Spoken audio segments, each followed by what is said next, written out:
Well, a controversy over the separation of families continuing this morning. Today, U.S. senators and representatives headed to the border to get a first-hand look at some of the centers where kids are being kept. Washington correspondent Alexandra Limon is live from the U.S.-Mexico border in Brownsville, Texas. Good morning, Alexandra.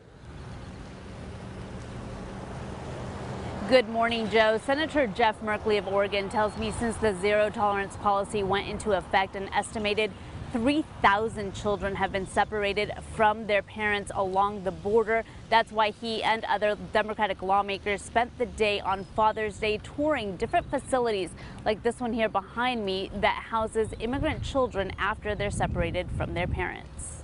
The sign reads, "Welcome to Casa Padre," but after Senator Jeff Merkley of Oregon was turned away, the warehouse that now houses undocumented immigrant children has been the center of a hot debate. On Father's Day, Senator Merkley, Senator Chris Van Hollen, and other lawmakers returned for an official tour.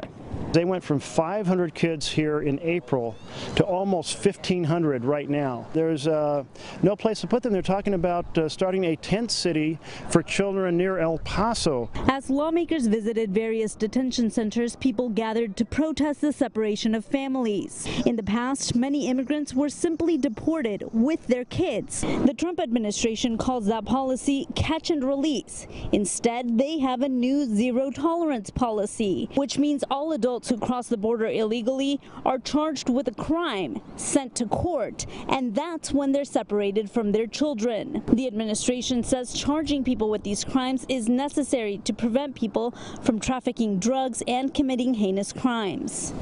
There has to be a consequence for entering the country illegally.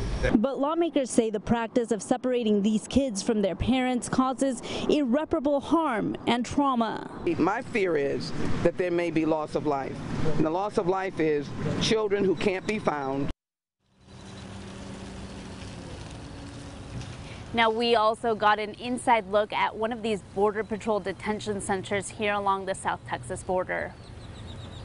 And Alexandra, real quick, the president has repeatedly said he wants Democrats to come to the table for a vote to get this changed. What is it Democrats want right now? And how simple would it be for the president to change this?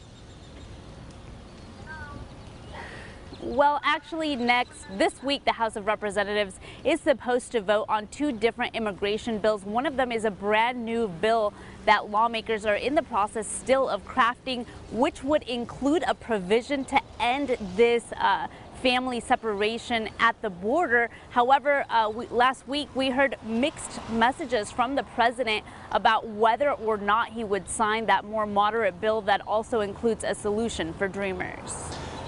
And you had mentioned you had gone inside this facility. Can you describe what you saw inside of that building?